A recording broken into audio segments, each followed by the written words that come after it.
अस्सलाम वालेकुम दोस्तों, मैं हूं यावर अमीर गुज्जर एडवोकेट और आप देख रहे हैं लॉ इन। दोस्तों, क्रिमिनल मेजर एक्ट की स्टडी में हम पीपीसी सेक्शन 93 तक कवर कर चुके हैं और आज हम सेक्शन 94 से आगे स्टार्ट करने जा रहे हैं। Act to which a person is compelled by threats, अगर किसी को धमकियों के ज़रिए किसी काम पर मजबूर किया जाए। एक्सेप्ट मर्डर, ठीक है, शुरू में ही बात आ गई कि कत्ल के सिवा। And offence against the state punishable with death, या वो क्राइम, वो ऑफेंसेस जिनको हम जो स्टेट के अगेंस्ट हो और उनकी सज़ा मौत हो, इनके इसके अलावा नथिंग इज़ एन ऑफेंस, यानी मर्डर नहीं आप कर सकते, ना आप स्टेट के ख़िलाफ़ कोई ऐसा ऑफेंस कमिट कर सकते हैं जिसकी सज़ा मौत है, ये दोनों नहीं इसमें कवर। नथिंग इन ऑफेंस, कोई भी चीज़ ऑफेंस नहीं होगी। Which is done by a person, जिसको कोई शख्स करे, who is compelled to do it by threats, जिसको मजबूर किया गया था कि वो ऐसा करे और उसके लिए उसको धमकियां दी गई थी। अच्छा, which at the time of doing it, उसे काम करते हुए, जब वो काम कर रहा था उस वक्त, जब वो ये एक्शन परफॉर्म कर रहा था उस वक्त, reasonably cause the apprehension that instant death to that person will otherwise be the consequence, कि अगर वो ये काम नहीं करता तो उसका इमीडिएट जो इफ़ेक्ट होगा वो ये होगा, फौरी तौर पर इंस्टेंट डेथ उसको मिल जाएगी। अगर किसी को धमकियां दे के उससे कोई काम करवाया जाता है कि अगर वो ये नहीं करता तो फौरी तौर पर उसको कत्ल कर दिया जाएगा, तो फिर वो ऑफेंस नहीं होगा। लेकिन इसमें दो चीज़ें कवर नहीं हुई, वो कौन सी? एक, मर्डर नहीं इसमें कवर, दूसरा स्टेट के अगेंस्ट अगर कोई ऑफेंस है और उसकी सज़ा डेथ है तो फिर वो इसमें कवर नहीं है। आगे प्रोवाइडेड लिखा है, provided the person doing the act did not of his own accord or from a reasonable apprehension of harm to himself short of instant death place himself in the situation by which he became subject to such constraint। लेकिन ये नहीं है कि वो अपनी मर्जी से कोई ऐसा कदम उठाता है, खुद को किसी ऐसी सिचुएशन में फंसा देता है जानबूझ के कि अब अगर वो ये काम नहीं करता तो उसको डेथ मिल सकती है, उसको मार दिया जाएगा, फ़ौरन इंस्टेंट डेथ मिल जाएगी उसको। अगर इस तरह का नहीं, अगर वो खुद जानबूझ के कोई ऐसा काम कर लेता है, खुद को उसमें फंसा लेता है, तो फिर उसमें वो भी इसमें कवर नहीं है।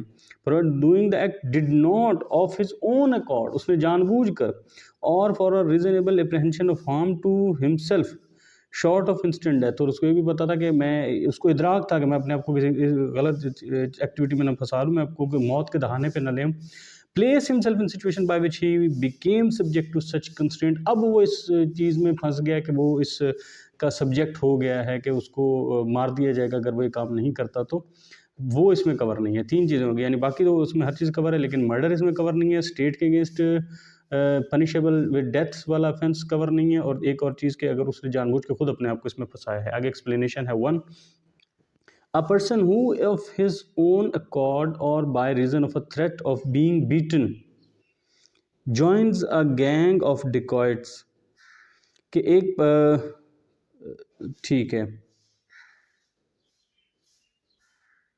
अगर एक बंदा है वो अपनी मर्जी से जो है डकैत हैं उनका गैंग ज्वाइन कर लेता है, या उसको डर था कि मुझे मारेंगे, ठीक है, उस वजह से उसने वो शामिल हो गए उसको, नोइंग देयर कैरेक्टर, और उनको जानता भी था इनके किरदार किस तरह, is not entitled to benefit of this exception on the ground of his having been compelled by his associates to be anything that is an offence by law. तो अब वो ये नहीं कह सकता कि मेरे तो ये एसोसिएट्स जो थे, जो मेरे साथ वाले थे, इन्होंने मुझे किसी ऐसे काम पे मजबूर किया जो कि कानून के ख़िलाफ़ था। अब ये था कि उन्होंने सिर्फ उसको ये था कि अगर तुम नहीं शामिल होगे तो हम तुम्हें मारेंगे। अब वो उसमें शामिल हो गया। अब वो ये नहीं कह सकता कि मुझे चूँकि मौत का ख़तरा था इनसे, इसलिए मैंने ये काम किया। नहीं, वो इसमें कवर नहीं है, क्योंकि उसने खुद जानबूझ के अपने आप को इसमें फंसाया। एक्सप्लेनेशन नंबर 2 है, a person seized by a gang of dacoits and forced by threat of instant death to do a thing which is an offense by law. For example, a smith compelled to take his tools and to force the door of a house for, एक minute जी, हम इसके explanation number 2 पढ़ रहे थे कि a person seized by a gang of dacoits, कि अगर डकैतों का ग्रोह था, उसने पकड़ लिया किसी बंदे को, and forced by threat of instant death, कि उसको फौरी तौर पर मार देंगे, उसको धमकी दी, to do a thing which is an offence by law, और उसको ऐसा काम करने पर मजबूर किया जो कि कानूनन एक जुर्म था। फॉर एग्जांपल, मिसाल के तौर पर, a smith compelled to take his tools and to force the door of a house for the to take his tools and to force the door of a house for decades to enter and plunder it is entitled to the benefit of this exception। कि अगर किसी कोई डकैतों का ग्रोह आ गया, उसने एक लोहार को लिया, उसको मजबूर किया कि वरना हम तुम्हें मार देंगे, वरना अपने टूल्स लो और हमारे साथ आओ और ये दरवाज़ा खोलो जिसे हमने लूटना है इस घर को, तो फिर वो ये एक्सेप्शन वो जो है ये उस पर लागू होती है, वो इससे बेनिफिट उठा सकता है। आगे इस पर है commentary. Duress can be pleaded in avoidance of malice, के ड्यूरस कैद अगर दुश्मनी और अनाद उसमें नहीं पाया जाता, अगर किसी ने कोई काम किया और उसमें दुश्मनी और अनाद नहीं था, तो फिर वो मौत की बजाय इसकी कैद की वो जो है रिक्वेस्ट वो कर सकता है, जो मुझे इस लाइन से समझ आई। Duress can be pleaded in avoidance of malice, कि अगर कोई बदनीयती नहीं थी, कोई दुश्मनी वगैरह नहीं थी, तो फिर उसके बदले मौत के बदले उसकी की जा सकती है, कैदोबंद की कैद की जो है प्लीडिंग वो की जा सकती है कि मुझे ये मिटिगेशन में शायद आ जाएगा कि उसको कम सज़ा दी जाए, सज़ाए मौत ना दी जाए, कैद की सज़ा दी जाए। 1969 SCMR 344। Person injured have right of self defence a step higher. अगर कोई बंदा जिसको इंजरी हुई है, ज़ख्मी है तो उसके पास जो सेल्फ डिफेंस का राइट है वो दूसरों से थोड़ा हायर होगा। NLR 1994 क्रिमिनल 75 इसकी साइटेशन है। Plea can be supported from circumstances, कि जो हालात हैं उनकी वजह से अपनी प्ली को सपोर्ट किया जा सकता है। 1994 SCMR 1733। Right of self defence not only available to victimized lady but also to her husband, कि अगर किसी लेडी को विक्टिम किया जा रहा है, may be she is subjected to rape, तो अगर उसके पास राइट है अपना सेल्फ डिफेंस का, तो यही राइट उसके हस्बैंड के पास भी है। ठीक है, इसकी साइटेशन है 1993 PCRLJ 557। Person can defend his property, जो पर्सन है वो अपनी प्रॉपर्टी को भी डिफेंड कर सकता है, वो भी इसके सेल्फ डिफेंस में आ जाएगा। 1993 PCRLJ 2231। Right of self defence can not justifiable be claimed by aggressor offenders who has committed non bailable offence, कि जो सेल्फ डिफेंस का राइट है इसको वो क्लेम नहीं कर सकता अफेंडर जिसने खुद वो ऑफेंस कमिट किया है जो कि नॉन बेलेबल हो। यानी एक बंदा किसी नॉन बेलेबल ऑफेंस को कमिट करने गया और उसको फिर कोई जानी खतरा पेश आ गया, तो अब वो अपने सेल्फ डिफेंस का ही प्ली नहीं ले सकता। 1993 PCRLJ 255। Act of causing slight harm, तो हल्का सा ये अभी सेक्शन 95 स्टार्ट हो गया।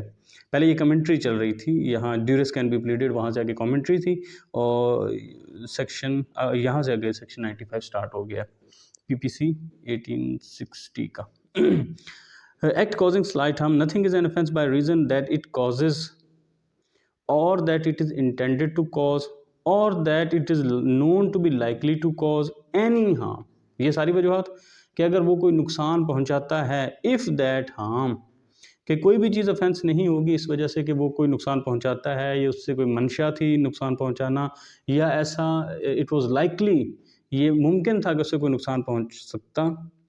कोई नुकसान, कौन सा नुकसान? इफ़ दैट हार्म, अगर वो नुकसान इज सो स्लाइट कि वो इतना मामूली है, that no person of ordinary sense and temper, कि जो आम मिजाज का आदमी है, जो बिल्कुल नॉर्मल इंसान है, would complain of such harm, कि वो इस तरह के हार्म की कोई कंप्लेन करता, तो फिर वो है इसमें आ जाएगा कि अगर कोई नुकसान इतना मामूली सा नुकसान है कि कोई अगर आम बंदा है वो उसको नहीं उसकी कंप्लेन करता, तो फिर वो हार्म नहीं होगा। इंटेंशनली काजिंग ऑफ हार्म, अच्छा इस पर कॉमेंट्री आ गया, कॉमेंट्री है, intentional causing of harm is excuse because of its triviality. कि अगर जानबूझ के भी कोई काम किया लेकिन बिल्कुल मामूली सी उसकी नौयत है, तो फिर उसको एक्सक्यूज़ किया जा सकता है। 1992 PCRLJ A1766। Of the right of private defence, अब ये जो आगे 96 सेक्शन स्टार्ट हो रहा है, पीपीसी का ये किस बारे में है कि ये सेल्फ प्राइवेट डिफेंस के बारे में है। सेक्शन 96 है पीपीसी का, things done in private defence, वो चीज़ें जो हम अपनी दिफा में करते हैं। Nothing is an offence which is done in the exercise of the right of private defence, जो अपने ज़ाती दिफा में की जाए तो फिर वो ऑफेंस नहीं होती। कमेंट्रीज पे क्या है, right of private defence where the plea of self defence, आगे कमेंट्री है इसकी, ठीक है, ताकि हम इसको पता रखता रहे ना कि जो टेक्स्ट है ओरिजिनल उससे जो चीज़ अलग है। Commentary, right of private defence where the plea of self defence is pressed into service and it is to be shown as to who was aggressor and whom by whom the fight was initiated. ठीक है, अगर आप self defence की plea लेते हो तो फिर बताना है कि एग्रेसर कौन था और उसका लड़ाई शुरू की इसने की थी, and whether the party was whether party by whom the plea of self defense has been introduced sustained any injury from the hands of aggressor, कि इसको कोई नुकसान भी पहुंचा था उससे या नहीं, and on retaliation what was degree of violence used, और जब इसने उसको रिटेलिएट किया, जवाबी हमला किया, तो इसने फिर किस डिग्री की वायलेशन यूज़ की थी, ये सारी चीज़ें कंसिडर की जाएंगी। PLD 2002 supreme court 92। एक तो ये कि जब सेल्फ डिफेंस की प्ली लेता है तो फिर इसने बताना है कि एग्रेसर कौन था, लड़ाई शुरू किसने की, और जब लड़ाई शुरू हुई है तो उसको ज़ख्मी क्या हुआ, किस हद तक ज़ख्मी हुआ था, और ज़ख्मी होने के बाद जो जवाबी कार्रवाई की है उसकी नौयत क्या थी। ठीक है, स्कोप है आगे इसका, nothing is an offence which is done in exercise right of private defence, वही लिखा है PLJ 2021 क्रिमिनल केसेस नोट 26, उसमें भी यही बात हुई है। अच्छा, 97 है section, right of private defence of the body or and of property, कि बॉडी का या प्रॉपर्टी का अगर आप डिफेंस करते हैं। Every person has a right subject to restrictions, हर इंसान के पास राइट है लेकिन वो उस पर रिस्ट्रिक्शंस हैं, कंटेन्ड इन सेक्शन 99 आगे, यानी सेक्शन 99 के ताबे, टू डिफेंड यानी जो सेक्शन 99 की रिस्ट्रिक्शंस हैं उनको हम मद्देनज़र रखेंगे उसके ताबे रहते हुए, यानी इसका मतलब वो इस पर सुपरसीड करेगा ना, डिफेंड अपने आप को अपना दिफा करने की उसके पास ये है इजाज़त, वो रिस्ट्रिक्शंस जो 99 में हैं वो उनको कंसिडर करना होगा। फर्स्टली पहली बात क्या है, हिज ओन बॉडी, अपने जिस्म का दिफा, and the body of any other person, या किसी दूसरे के जिस्म का भी वो दिफा कर सकता है, against any offence affecting the human body, कि कोई ऐसा ऑफेंस कमिट किया जा रहा है जिससे किसी इंसानी जिस्म को नुकसान पहुंच सकता है। अब यहाँ पे कहीं नहीं लिखा कि उसका कोई रिश्तेदार हो या ब्लड रिलेटिव हो, ऑफ एनी अदर पर्सन, कोई भी जो दूसरा इंसान है जिसको अगर नुकसान पहुंचाया जा रहा है तो वहाँ पे लिया जा सकता है, अपने जिस्म के लिए भी या कोई भी दूसरा और ह्यूमन बींग है तो उसके लिए। ना यहाँ किसी स्टेट का नाम है, ना किसी सिटीज़न का, ना कुछ रिलेटिव्स का, किसी बस इंसान हो जो भी। Secondly the property whether movable और इमूवेबल, या फिर कोई प्रॉपर्टी हो of himself of any other person, उसकी हो या किसी भी और पर्सन की हो प्रॉपर्टी, अगेंस्ट एनी एक्ट, कोई भी ऐसा काम किया जा रहा है विच is an offence following under the definition of theft, आगे काफ़ी सारी चीज़ें उसने गिनवाई हैं, चाहे मूवेबल हो चाहे इमूवेबल हो, किसी दूसरे की भी प्रॉपर्टी हो या अपनी प्रॉपर्टी हो या किसी दूसरे की प्रॉपर्टी हो, और वो उसको क्या ऑफेंस किस तरह से उसको मुतासिर किया जा रहा है, थेफ्ट, रॉबरी, मिसचीफ और क्रिमिनल ट्रेसपास। ठीक है, उस पर उसको चोरी किया जा रहा है, उसको रॉबरी की जा रही है, डाकाजनी की जा रही है, या किसी और ऐसी उसके साथ कोई छेड़छाड़ की जा रही है, या क्रिमिनल तौर पर उसमें ट्रेसपास किया जा रहा है, ऑफ विच और which is an attempt to commit theft, या तो ये किया जा रहा है या इसकी कोशिश की जा रही है, to commit theft, robbery, mischief और क्रिमिनल ट्रेसपास, अगर ऐसा किया जा रहा है तो वहाँ पर ये राइट ऑफ प्राइवेट डिफेंस इस्तेमाल हो जाएगा, और उस पर रिस्ट्रिक्शंस होंगी जो कि बताई गई हैं सेक्शन 99 में, वो आगे आ जाता है। आगे इस पे कमेंट्री है, ओनस टू प्रूव, साबित करने का जो बारे सबूत, before invoking the right of private defence burden of proof is always on prosecution, हमेशा किस पर होगा बारे सबूत, प्रोसिक्यूशन पर होगा, and it is only when a good prima facie case has been made out against accused sufficient to justify his conviction for that offense, the burden shifts upon the accused to prove that he is not guilty of any offense. हमेशा जो बारे सबूत रहेगा वो prosecution पर ही रहेगा। हाँ, अगर कुछ ऐसा है, प्रेमा फेसाई बहुत सी चीज़ें ऐसी साबित कर दी जाती हैं जो कि इसलिए इस मिकदार में सफिशेंट हैं कि वो बता सकें कि जो एक्यूज्ड है उसके खिलाफ इतना वाज़ेह सबूत आ गया है कि वो जस्टिफाई करती हैं दैट ही है justify is conviction for that offence. अगर उसकी कन्विक्शन को जस्टिफाई करती हैं तो अब ये ओनस जो है ये शिफ्ट हो जाएगा एक्यूज्ड पर कि अब उसे साबित करना है कि उसने वो इस ऑफेंस का गिल्टी नहीं है। 2011 SCMR 45 उसमें बताया गया है। ये कमेंट्री में इसकी पढ़ रहा था ऑनेस्ट टू प्रूफ। आगे और कमेंट्री है, right of self defence under section 97 PPC every person has a right subject to restrictions. ठीक है, वो सारी वही बात है। आगे थोड़ा सा चेंज है, affecting human body right of self defence is recognized by law, law इसको रिकग्नाइज करता है, but it is to be exercised if circumstances so warrant. लेकिन ये तभी एक्सरसाइज किया जाएगा कि जब इसकी जो हालात हैं वो इसकी इजाज़त देते हैं। PLJ 2017 criminal cases Peshawar 94 DB। अच्छा, आगे है जी इसका स्कोप है, right of self defence would arise where danger to person or property is imminent and would remain available as long as danger exists. कि जो सेल्फ डिफेंस का राइट है ये तब पैदा होगा कि जब जो ख़तरा है पर्सन को या प्रॉपर्टी को वो फौरी तौर पर है। इमिनेंट वाला, ये एमिनेंट वाला नहीं है, ये हाँ बिल्कुल सर पे आ गया कि इमिनेंट है और ये तब तक रहेगा जब तक कि वो ख़तरा हट नहीं जाता। तो इसमें ये भी इम्प्लाइड है ना कि अगर ख़तरा हट गया उससे वो, तो अब वो सेल्फ डिफेंस वाला राइट नहीं रहा उसके पास।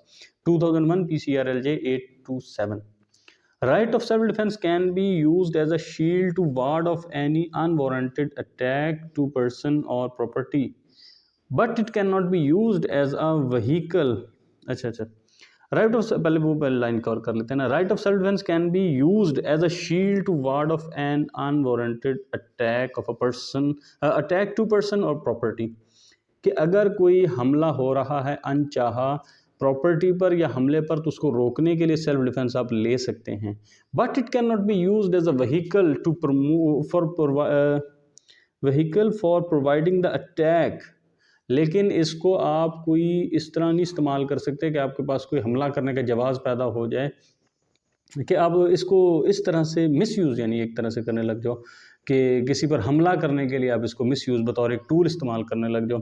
Meaning thereby that it is to be exercised as a preventing measure and not for launching attack. ठीक है, अब इससे ये हो सकता है कि आप ज़्यादा से ज़्यादा हिफाजती इकदाम कर सकते हो, आप किसी पर अटैक लॉन्च नहीं कर सकते इसकी वजह से।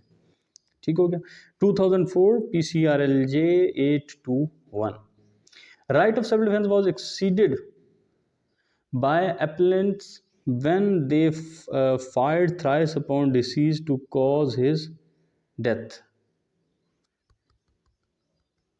Exceeded by appellants when they fired thrice upon deceased to cause his death. ये क्या था? सेल्फ डिफेंस एक्सीड का तो मतलब होता है ज्यादती करना।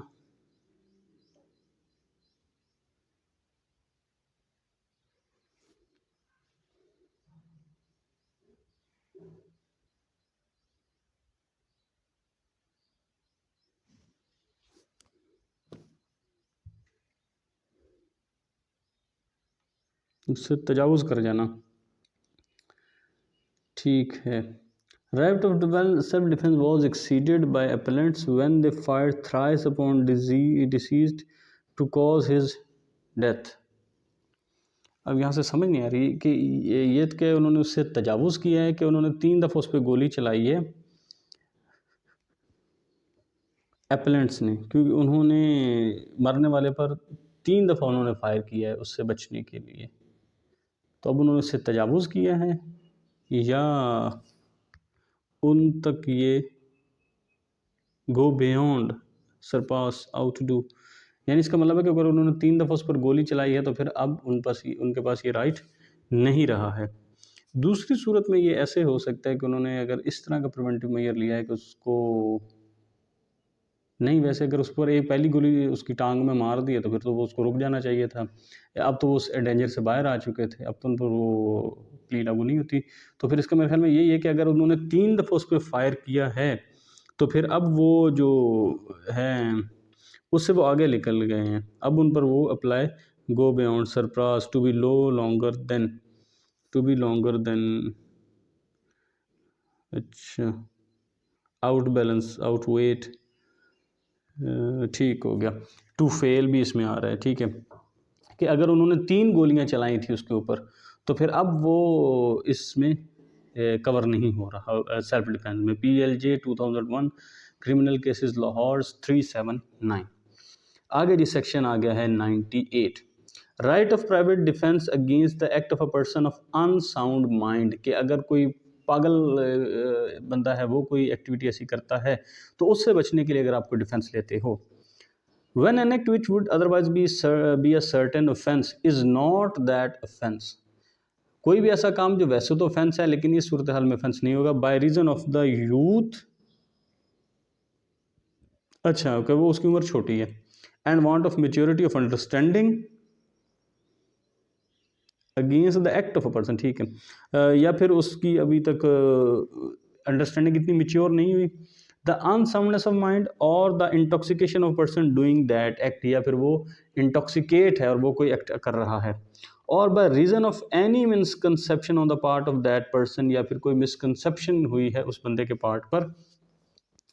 Every person has the same right of defence against the act which he would have if the act were that offence, ठीक हो गया, which would have if the act were that offense। अच्छा, अब यह है कि आप कोई ऑफेंस कमिट कर रहे हैं तो उससे आप बच सकते हैं, ठीक है। बात ये कि अगर तो कोई बंदा कोई ऑफेंस कमिट कर रहा है तो आप उससे बच सकते हैं। अब इसमें एक प्ली ये ली जा सकती थी कि वह पर्सन है और अगर वो अनसाउंड माइंड का है, वो तो किसी को मार भी दे तो वो ऑफेंस नहीं है, तो लिहाजा यही समझा जाएगा कि अगर ये पर्सन सेन होता तो फिर ये ऑफेंस होता। अब उससे बचने के लिए जो किया जाएगा वो भी ऐसा ही है जैसा कि आप ऑफेंस से बचने के लिए कर रहे हैं, ठीक है। यानी वो भी इसमें कवर होगा कि अगर कोई पर्सन उसमें उसकी उम्र छोटी है, उसकी मेच्योरिटी नहीं है अंडरस्टैंडिंग की, उसका माइंड अनसाउंड है, या वो इंटॉक्सिकेटेड है, उसके किसी ऑफेंस से बचने के लिए, ठीक है। वैसे तो उसका कोई ऑफेंस नहीं होता, लेकिन यहाँ अगर वो सही होता और वो काम ऑफेंस होता तो उससे बचने के लिए भी अगर कोई आप एक्टिविटी परफॉर्म करते हो तो वो आपके प्राइवेट डिफेंस में आएगी। आगे उसकी इलस्ट्रेशंस हैं। Z under the influence of madness attempts to kill A, Z जो है वो पागल हो गया है, अब वो ए को मारना चाह रहा है। Z is guilty of no offence, अब जी जो है उसने पागलपन में ए को मारना चाहा था, तो अब जी ने कोई ऑफेंस कमिट नहीं किया है, but A has the same right of self private defence which he would have if Z were sane, अगर जी सेन होता तो वो काम ऑफेंस ही था ना। अब उससे बचने के लिए वो ये जो काम कर रहा है तो फिर वो उसके पास राइट ऑफ प्राइवेट डिफेंस है, यानी इसकी मैडनेस को या इसकी अनमेच्योरिटी को या इसकी लैक ऑफ अंडरस्टैंडिंग को या इंटॉक्सिकेशन को इस्तेमाल नहीं किया जा सकता, कि चूंकि वो तो कोई ऑफेंस कर ही नहीं रहा था, वो बेशक नहीं ऑफेंस था, लेकिन अगर ये सही होता तो ये ऑफेंस होता, तो उससे बचने के लिए भी प्राइवेट डिफेंस इस्तेमाल किया जा सकता है। पैराग्राफ बी है, A enters by night a house which he is legally entitled to enter, ठीक है। ए जो है वो उसी घर में दाखिल होता है जहाँ पे उसको इख्तियार था कि उसमें दाखिल हो सकता है। Z in good faith taking A for a house breaker, अब जी जो था उसने समझा कि तो शायद मकान पे हमला कर रहा है, उसको नकब लगा रहा है, चोरी कर रहा है। अटैक्स ए, ठीक है, वो ए पर अटैक कर देता है। Here G by attacking A under this misconception commits no offence, कि अब उसने जो ये हमला किया है जी ने ए के ऊपर, ये समझते हुए अपनी मिसकंसेप्शन में कि शायद ये कोई घर में नकब लगाने आ रहा है, तो अब उसने कोई ऑफेंस कमिट नहीं किया, ठीक है। But A has the same right of private defence against Z, तो उसके पास ए के पास अभी भी वो राइट ऑफ प्राइवेट डिफेंस है which he would have Z if were not acting under the misconception, कि अगर वो इस मिसकंसेप्शन के अंडर ना होता तो फिर उसके पास ये राइट होता, तो वो अब भी इस्तेमाल किया जा सकता है। आगे आ गया जिसका section 99, acts against which there is no right of private defence, वो एक्ट्स जिनके अगेंस्ट आप प्राइवेट डिफेंस इस्तेमाल नहीं कर सकते, सेक्शन 99 में आ गया। वो जो हम पीछे पढ़ के आए थे कि सेक्शन 99 वाले रिस्ट्रिक्शंस के अंडर हम राइट ऑफ प्राइवेट डिफेंस इस्तेमाल कर सकते हैं। ये 96 से स्टार्ट हुआ, 96, 97, 98, 99 में आ गया, इसके आ गई रिस्ट्रिक्शंस। वो एक्ट्स जिनके अगेंस्ट प्राइवेट डिफेंस नहीं इस्तेमाल कर सकते। There is no right of private defence against an act which does not reasonably cause the apprehension of death or of grievous hurt if done or attempted to be done by a public servant acting in good faith under color of his office, though the act may not be strictly justifiable by law। ठीक है कि right of private defence नहीं होगा उस act के against which does not reasonably cause, जिसका ये reasonably ये उसका नतीजा नहीं अखज़ किया जा सकता कि ऐसा होगा क्या, the apprehension of death or of grievous hurt, के जिससे मर जाऊंगा या कोई सख्त नुकसान पहुंचेगा। अगर तो ये ख़तरा है कि फौरी तौर पर मौत का या ग्रीवियस हर्ट का ये ख़तरा नहीं लाहिक हुआ तो फिर प्राइवेट डिफेंस आप इस्तेमाल नहीं कर सकते। और attempted to be done by a public servant, या फिर वो उसको ऐसा किया जा रहा है किसकी जानिब से, किसी पब्लिक सर्वेंट की जानिब से, इन गुड फेथ, अच्छे गुड फेथ के साथ, under colour of his office, वो अपनी जिम्मेदारियों को निभाते हुए, अपनी जो है अपने ऑफिस के फ़राइज़ सरअंजाम देते हुए अगर वो कुछ कर रहा है तो फिर उसके अगेंस्ट सेल्फ डिफेंस आप नहीं ले सकते। दो द एक्ट में not be strictly justifiable by law, चाहे उसका वो जो काम कर रहा है वो कानूनी तौर पर जस्टिफाइबल ना भी हो तो भी आप उसके against private defence, self defence नहीं ले सकते। एक ऐसा काम जिसको फौरी तौर पर मौत की नहीं आपको एप्रीहेंशन हुई, और दूसरा जिसको कोई पब्लिक सर्वेंट कर रहा है। There is no right of private defense against an act which does not reasonably cause the apprehension of death or of grievous hurt if done or attempted to be done by the direction of a public servant। वहाँ था public servant, यहाँ है उसके हुक्म पर अगर हो रहा है, उसकी डायरेक्शन पर हो रहा है। Acting in good faith under color of his office though the direction may not be strictly justifiable by law, ताहम चाहे बेशक अगरचे वो जस्टिफाइबल बाय लॉ ना हो उसकी डायरेक्शन, तो भी आप उसके अगेंस्ट नहीं ले सकते। There is no right of private defense in cases in which there is time to have recourse to the protection of the public authorities, और ना वहाँ पे आप right of private defense ले सकते हैं जहाँ के आप recourse कर सकते थे, जहाँ पे आप उनकी खिदमत हासिल कर सकते थे पब्लिक अथॉरिटीज़ की, तो वहाँ पे भी आप नहीं ले सकते right of private defense। ठीक है, रजू कर सकते थे, recourse रजू करना, कि अगर आप पब्लिक अथॉरिटीज़ की तरफ रजू कर सकते थे तो आपके पास इतना टाइम था तो फिर आप ये राइट ऑफ प्राइवेट डिफेंस नहीं ले सकते। दूसरा, extend to which the right may be exercise, वो हद जहाँ तक आप ये इस्तेमाल कर सकते हैं। The right of private defence is no case extends to the inflicting of more harm than it is necessary to inflict for the purpose of defence. ठीक है, जितना आपको दिफा के लिए ज़रूरी था कि उसको नुकसान पहुंचाते उतना ही पहुंचाना है, उससे ज़्यादा आप उसे नहीं नुकसान पहुंचा सकते, ये उस पर रिस्ट्रिक्शन है। एक्सप्लेनेशन 1, आगे उसकी एक्सप्लेनेशन दी हुई है। A person is not deprived of right of private defence against an act done or attempted to be done by a public servant. किसी भी इंसान को राइट ऑफ प्राइवेट डिफेंस से नहीं महरूम किया जा सकता एक ऐसी वजह से, एक ऐसे अमल के अगेंस्ट और अटेम्प्टेड टू बी डन, या वो करने की कोशिश था, by public servant as such unless he knows और has reason to believe that that person doing the act is such public servant.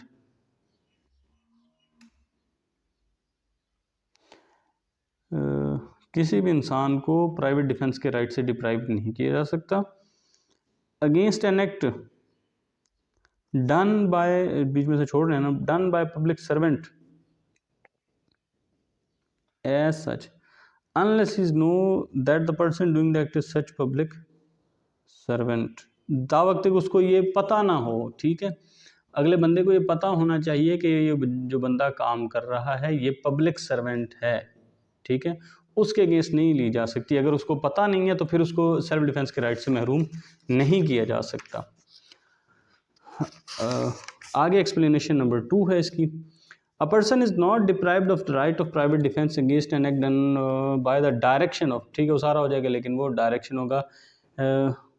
If he has authority in writing unless he produces such authority if demanded, नहीं ये उससे थोड़ा सा मुख्तलिफ, इसको पढ़ना पड़ेगा।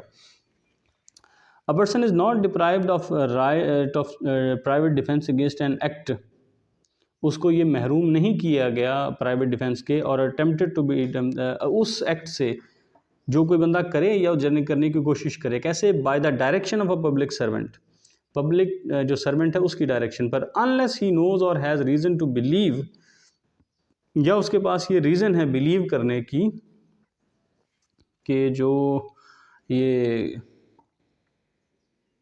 काम किया जा रहा है, that the person doing the activity doing the act is acting by such direction or unless such person states the authority under which he acts, कि या तो उसको पता हो, वो जानता है कि ये जो बंदा है ये फ़लाँ की डायरेक्शन पर, फ़लाँ जो हैं, this act is acting by such direction, उसको किसी पब्लिक सर्वेंट ने कोई डायरेक्शन दी है उस पर वो काम कर रहा है, या अनलेस सच पर्सन स्टेट्स, वो आगे खुद बताता है कि मैं इस अथॉरिटी के अंडर ये काम कर रहा हूँ, और if he has authority in writing, या उसके पास कोई राइटिंग में अथॉरिटी है तो वो दिखाता है, unless he produces such authority, और वो आके बताता है कि भाई मेरे पास ये अथॉरिटी है, इफ़ डिमांडेड, अगर उसकी उससे तलब की जाती है तो, ठीक है। किसी इंसान को अगर तो कोई एक्ट है, कोई कर रहा है, प्राइवेट पब्लिक सर्वेंट अगर कर रहा है या पब्लिक सर्वेंट की डायरेक्शन पे किया जा रहा है तो उसके अगेंस्ट आप प्राइवेट डिफेंस नहीं ले सकते, अगर आपको ये पता है कि ये बंदा, अगर नॉनलेस के उसके पास ये प्रॉपर नॉलेज हो, उसको अच्छी तरह से इल्म हो कि ये पब्लिक सर्वेंट है या ये पब्लिक सर्वेंट की डायरेक्शन पर काम कर रहा है, तो यहाँ पे आप नहीं ले सकते प्राइवेट डिफेंस, वरना आपको इससे महरूम नहीं किया जा सकता। और अगर कोई डायरेक्शन पर आया है तो फिर उसको ये बताना होगा, अगर उससे मुतालबा किया जाता है कि आप ऐसा क्यों कर रहे हो, तो उसको या इन राइटिंग में, या वो स्टेट करेगा, वो बयान करेगा कि मैं फ़लाँ जो अथॉरिटी है उसके अंडर ये काम कर रहा हूँ। आगे इस पर कॉमेंट्री है। Right of private defence, before invoking the right of private defence burden of proof is always on prosecution, ठीक है। प्राइवेट डिफेंस के राइट को इन्वोक करने से पहले जो ओनस टू प्रूफ है, बर्डन ऑफ प्रूफ है, वो किस पर होगा, प्रोसिक्यूशन पर। And it is only when a good prima facie case has been made out against accused sufficient to justify his conviction for that offense, the burden shifts upon accused to prove that he is not guilty of any offense.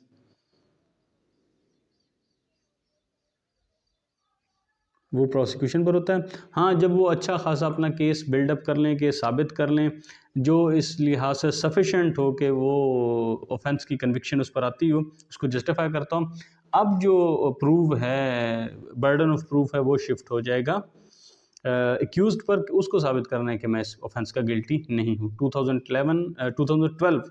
2012 SCMR 440 और 2011 SCMR 452323। आगे है self defence. Right of self defence was always upon open to general limitation imposed by section 99 civil procedure code. ये क्या, civil procedure code होगा, ये criminal procedure code होना है। मेरे ख्याल में यहाँ मिस्टेक हुई है कि राइट ऑफ जो सेल्फ डिफेंस है वो हमेशा उन लिमिटेशन में होगा जो इम्पोज की गई हैं सेक्शन 99 में, और सेक्शन 99 ये पीपीसी का होना, बल्कि सॉरी सीपीसी भी नहीं, ये पीपीसी होना था, सीपीसी नहीं होना था। पीपीसी सेक्शन 99 में जो दी हुई हैं उन्हीं के इसको सब्जेक्ट रहना चाहिए, उन्हीं के ताबे इसको रहना चाहिए जो पीपीसी में दी हुई हैं, पीपीसी के सेक्शन 99 में, और ये बताया गया है 2012 PCRLJ 1342 में। आगे आ गया जिसका section 100। When the right of private defence of the body extend to causing death, कौन सी ऐसी सूरत हाल है कि जिसमें जो प्राइवेट डिफेंस का राइट है वो इस हद तक पहुंच सकता है कि आप किसी की मौत भी वाक़ई कर दें। The right of private defense of the body extends under the restrictions mentioned in the last preceding section. जो last section हमने पढ़ा है उसमें बता दी गया है. To the voluntary causing of death of or of any other harm to the assailant if the offence which occasions the exercise of the right to be of any description herein enumerated, namely कि पिछले section में कुछ limitation बता दी गई हैं, उन limitation के अंदर रहते हुए, यानी सेक्शन 99 में जो लिमिटेशन बताई हैं उन लिमिटेशन में रहते हुए जो राइट ऑफ प्राइवेट डिफेंस है वो एक्सटेंड कर सकता है कि आप किसी को डेथ हार्म कर to the voluntary causing of death, voluntary किसी की डेथ कॉज कर दें या किसी को हार्म पहुंचा दें हमलावर को. तो किस सूरत हाल में, कौन कौन सी ऐसी सूरत हाल हैं उनकी डिस्क्रिप्शन वो कहता है नीचे बता दी गई है. फर्स्टली क्या, such an assault as may reasonably cause the apprehension that death will otherwise be the consequence of such assault. जहां आपको ये रीजनेबल एप्रीहेंशन हो कि ये जो एक्टिविटी ये परफॉर्म कर रहा है इसका लाजमी नतीजा मौत ही होगी. Secondly, such an assault as may reasonably cause the apprehension that grievous hurt will otherwise be the consequence of such assault. ये हो कि अगर इस हमले को ना रोका गया तो इंतहाई मुहलक किस्म का ज़ख्म या मुहलक किस्म की इंजरी, ग्रीवियस हर्ट जो है वो इससे होगी. Thirdly, N assault with the intention of committing rape, अगर कोई इस नीयत से हमला किया जाता है कि वो रेप कमिट करे तो उसके अगेंस्ट इस्तेमाल किया जा सकता है. An assault with the intention of gratifying unnatural lust, कि गैर फितरी तरीके से अगर अपनी कोई लस्ट को ग्रेटिफाई करना चाह रहे हैं तो उस पर भी उसके अगेंस्ट भी ये प्ली ली जा सकती है. यानी जो राइट ऑफ प्राइवेट डिफेंस है वो डेथ तक एक्सटेंड कर सकता है. Fifthly, N assault with the intention of kidnapping और अबडक्टिंग, ठीक है, किसी को अगवा करना या बच्चे को अगवा करना अगर वो किया जा रहा है इस नीयत से अगर कोई हमला किया जाता है तो उस पर भी ये होती है. An assault with the intention of wrongfully confining a person under circumstances which may reasonably cause him to apprehend that he be unable to have recourse to the public authorities for his release. अगर उसको ये पता लग जाए कि उसको wrongfully confine किया जा रहा है और उसके पास ये मौका नहीं होगा कि वो पब्लिक अथॉरिटीज़ तक पहुँचे और उसको आज़ाद किया जा सके, ठीक है, उसके पास अगर वो देखता है कि ये मौका नहीं है तो वहाँ पे भी वो जो right of self defence may extend to the death, causing death, extends to causing death. आगे इस पर कॉमेंट्री स्टार्ट हो गई है. राइट ऑफ प्राइवेट डिफेंस, उसका स्कोप बताया गया है. Right of private defence had been extended under law where reasonable apprehension of danger would arise from an attempt और थ्रेट टू लाइफ. कब पैदा हो जाएगा, जब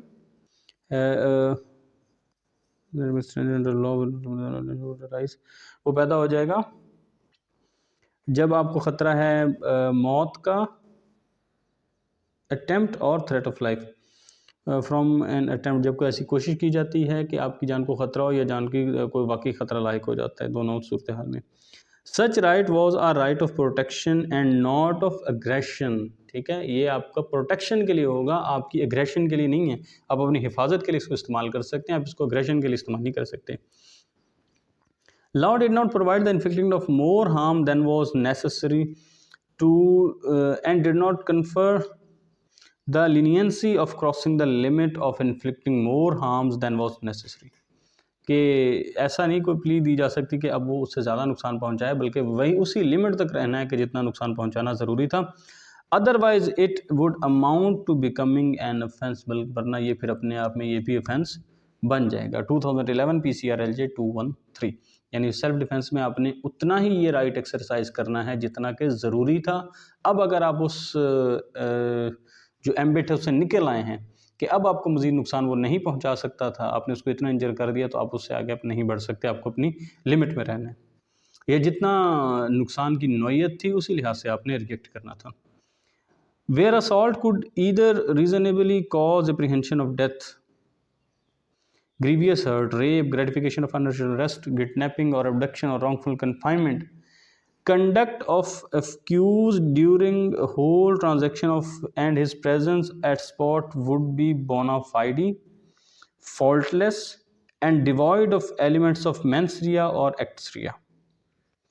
That there should be a danger of life of accused or of grievous bodily hurt, अच्छा ये heart लिखा हुआ है, यहाँ हर्ट होना था वैसे, और a genuine apprehension of the genuine apprehension or to that effect that situation should be such that accused is left with no option of a self exit, कि जहाँ where assault could either reasonably, जहाँ इनमें से कोई भी चीज़ पैदा हो सकती है, ठीक है, ग्रीवियस हर्ट की, डेथ की, ग्रीवियस हर्ट की, रेप की, ग्रेटिफिकेशन ऑफ अननेचुरल रेस्ट की, किडनैपिंग, एब्डक्शन, रॉन्गफुल कन्फाइनमेंट, अगर इसमें किसी का भी कोई ख़तरा पैदा हो गया, conduct of accused during whole transaction, उसमें उसका पूरा जो पूरी ट्रांजैक्शन के दौरान उसका रवैया था वो, and is present at spot would be bona fide, और उसकी वहाँ पर जो प्रेजेंस थी वो बोनाफाइडी है, फॉल्टलेस है, उसमें कोई खामी नहीं है, and devoid of elements of mens rea and actus reus, और उसमें मेंसरिया भी नहीं था और एक्सरिया भी नहीं था। मेंसरिया था दिमागी तौर पर जुर्म के लिए तैयार होना, और एक्सरिया एक्शन के तौर पर। That there should be a danger of life of accused, अब ये सब, अब इस सारी चीज़ों के बाद अब देखना है कि उसका जो है उसको मौत का ख़तरा था, या उसको कोई ऐसा था सख्त किस्म का नुकसान पहुंच सकता था, उसको इसका इफ़ेक्ट था। To that effect that situation should be such as accused is left, और इस तरह की सूरत हाल थी तो अब उसके पास कोई और ऑप्शन नहीं था कि वो अपने आप को वहाँ से निकाल सकता, तो उस सूरत में आप ये इस्तेमाल कर सकते हो। यानी उसके साथ आपको ये भी इस्तेमाल कर, आपको ये अप्रीहेंशन था, फिर आप वहाँ पर बोनाफाइडी मौजूद थे उस स्पॉट पर, और आप फॉल्टलेस थे, वहाँ पे कोई एक्टसरिया और मेंसरिया और एक्टसरिया के नहीं थे वहाँ पर एलिमेंट, और उसके अलावा आपकी बॉडी को सख्त खतरा था कि आपके पास कोई और ऑप्शन नहीं था, तो वहाँ पे इस्तेमाल हो सकता है। PLJ 2017 criminal cases Peshawar 94 DB। Accused does not deserve any leniency in sentence as there happened no occasion for him to act in self defense। ठीक हो गया, किसी तरह की वो सेंटेंस में लीनियंसी का मुस्तहिक नहीं हो सकता, नहीं डिज़र्व करता। As there happen no occasion for him to act in self defence, अगर कोई ऐसा साबित होता है कि उसने सेल्फ डिफेंस में कोई एक्ट नहीं किया, particularly when none from side of complainant including deceased was armed with any lethal weapon creating an apprehension in his mind that he would be killed और inflicted a grievous hurt in case not retaliated, और ये साबित नहीं होता कि जो दूसरा था मरने वाला था या जो कंप्लेनेंट थे उनमें मरने वाले, उस किसी के पास भी कोई ऐसा मुहलिक हथियार नहीं था जिससे एक लम्हे में ये लगता कि शायद मेरी जान चली जाती अगर मैं रिटेलिएट नहीं करता, तो फिर वहाँ उसको सेंटेंस में किसी किस्म की लीनियंसी नहीं दी जा सकती। PLJ 2003 supreme court 480। Right of self-defense is a fundamental right guaranteed by law to a person to save his own life or life of any person from an impending danger। ये कहते हो कि fundamental right है जिसको guarantee करता है आपका law, कि कोई भी इंसान अपनी जान बचाने के लिए, किसी दूसरे की जान बचाने के लिए, फौरी ख़तरे से, इम्पेंडिंग डेंजर से बचाने के लिए उसको इस्तेमाल कर सकता है। Right of self defence given to us by legislator in year 1860 by our colonial rulers has flourished in Pakistan more than in their own country, कि ये जो हमारे कॉलोनियल मास्टर्स थे, इन्होंने हमें, रूलर्स थे, उन्होंने हमें जो लॉ दिया था सेल्फ डिफेंस का, वो कहता है कि ये 1860 में हमें मिला, हमें जो कॉलोनियल पावर्स थी, जो रूलर्स थे, उन्होंने दिया, तो वो हमारे यहाँ तो ये ज़्यादा तरक्की कर गया, उनके यहाँ इस कानून ने इतनी तरक्की नहीं की। PLJ 2001 criminal cases 953। यानी ये किस्म का मेरे ख्याल में तंज है कि यहाँ लोग बहुत ज़्यादा प्राइवेट डिफेंस की प्ली लेते हैं, जिन लोगों ने ये लॉ दिया था शायद वो लोग इतनी भी नहीं लेते इसकी। When a person has been fired upon and his life is still in peril, it cannot be visualized that he will act with cool and calm of a composed person so as to ascertain that no infraction of law by exceeding right of self-defense is perpetuated। कि एक आदमी जिसकी ऊपर fire हुआ है और उसकी ज़िंदगी अभी तक ख़तरे में है, PRI अंदेशा, खौफ में, इसी ख़तरे में है, तो अब हम उससे ये विजुलाइज नहीं कर सकते कि वो बड़ा कूल एंड काम मैनर में वो ये देखेगा कि दरअसल अब मैं कितना जो है सेल्फ डिफेंस का जो राइट है उसको एक्सरसाइज कर सकता हूँ। उससे हम ये तवक्को नहीं कर सकते कि उसको गोली लगी हुई है, उसके ऊपर फायर हुआ है, गोली लगी नहीं, इसमें सिर्फ fired upon and his life is still in parallel. अच्छा, उस पर फायर हुआ है, किसी ने उस पर फायर किया है, फायर उसको लगा या नहीं वो बात की बात है। तो अब हम उसको ये नहीं देख सकते कि इस तरह का जो है सिचुएशन जब उस पर आन पड़ी है कि उस पर उसके ऊपर फायर हुआ है तो वो कूल एंड काम रह के कोई फैसला करेगा कि मैं किस हद तक जाऊं, ऐसा नहीं हो सकता। कायम रखना, ठीक है, सेल्फ डिफेंस इज परचुएट, जो उसके पास थी एक्सीडिंग लिमिट थी उसको उसने कायम रखा। ऐसा उससे एक्सपेक्ट नहीं किया जा सकता कि इंसान पे फायर हुआ है और अब इसकी ज़िंदगी ख़तरे में है तो बड़ा कूल एंड काम वे में बिहेव करेगा, ऐसा नहीं हो सकता। It is only when force used is grossly out of proportion to danger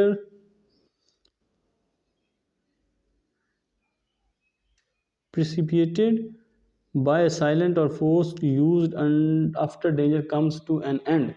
The law considers such force to be exercised in force to be in excess or right of self-defense and then visits perpetrator with punishment. Evidence reveals that second shot fired by opponent was to disable deceased from causing him any further harm, and as such he was very well within the right conferred upon him by law. अच्छा अच्छा, ये कब आता है, कब हम उसको ये इस बात पर फोर्स कर सकते हैं कि आपने लिमिट को फॉलो करना है in exercising your right of self defence? It is only when force used is grossly out of proportion to danger precipitated by assailant. एक मिनट,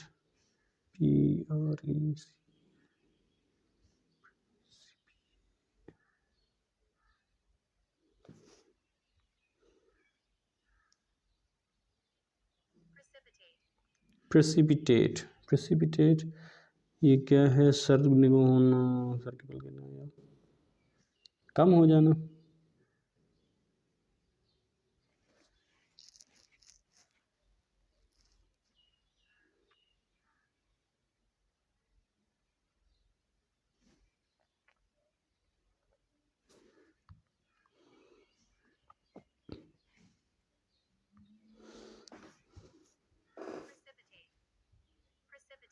प्रेसिपिटेट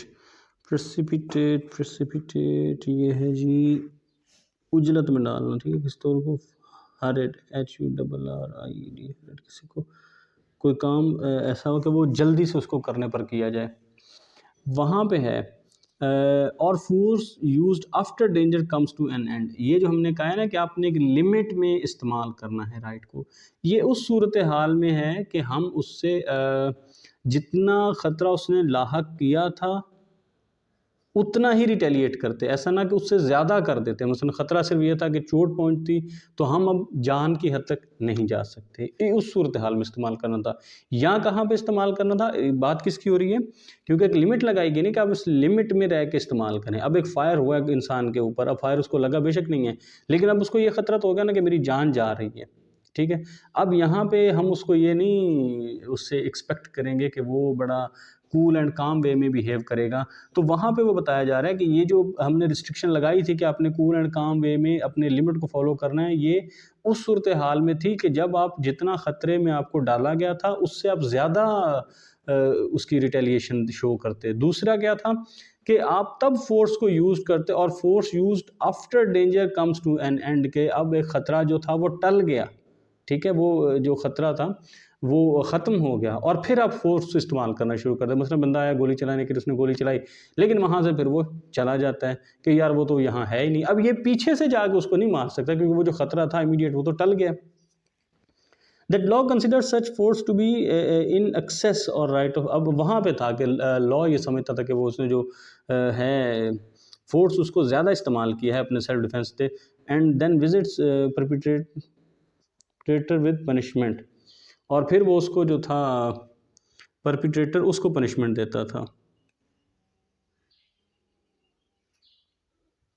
मुर्तकिब होने वाले जुर्म करने वाले को।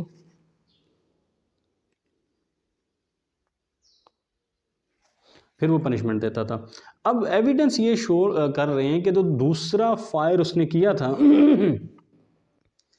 तो वो इस वजह से किया था कि अब उस इंसान को मैं जो मर गया उसको डिसेबल कर सकूं ताकि वो मुझे कोई नुकसान ना पहुंचा सके। तो अब फिर उसके लिहाज से ये उस पर उसी राइट की विदिन है, उस राइट के अंदर फॉल करता है जो उसको दिया गया है कि अपने सेल्फ डिफेंस में आप कोई कदम उठा सकते हैं। पीछे वो जो बात गुजरी थी कि उसने 3 फायर किए तो वो उसमें से निकल गया था। अब वो एक्सीड वाला माना इसलिए यहाँ से भी क्लियर हो रहा है कि वो अपने हद से तजावुज़ कर गए थे। लेकिन अगर उन्होंने दूसरा फायर किया, लेकिन किया इसलिए ये है कि इसको ज़ख्मी कर देंगे, इसको किसी चीज़ से डिसेबल कर दें ताकि मुझे नुकसान ना पहुंचा सके, तो अब ये उसमें कवर हो जाएगा। ये थी PLJ 2001 क्रिमिनल केसेस 953 की साइटेशन। आगे right of self defence, if someone from the law enforcing agency ask the person required in any case to come out of the house, ठीक है, उन्होंने उसको कहा कि लॉ एनफोर्सिंग एजेंसी, तो उन्होंने कभी घर से बाहर आ जाओ, then the right of self defence does not accrue to the inmates of the house and they could not cause कत्ल अमद of such person।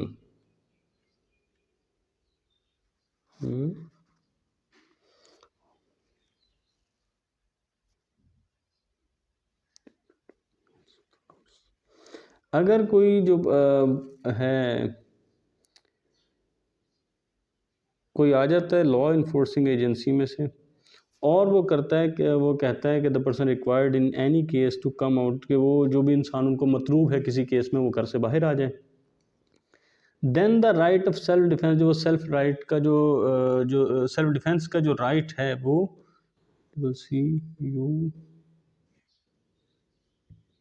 CURUE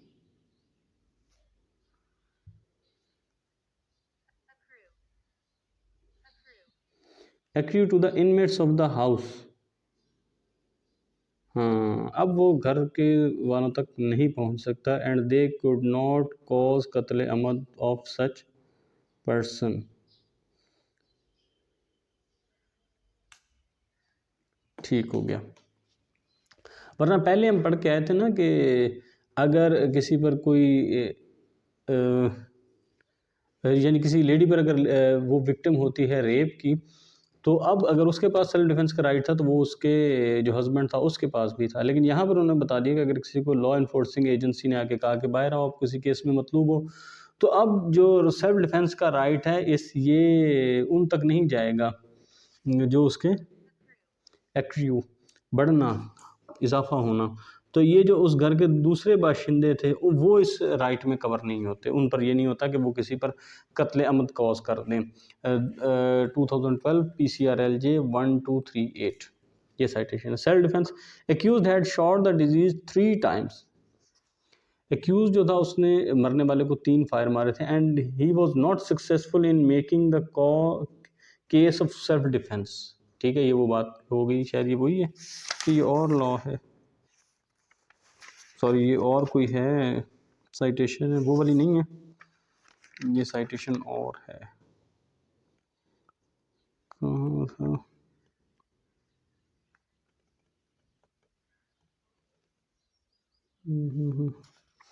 तीन फायर मारने वाली ये थी।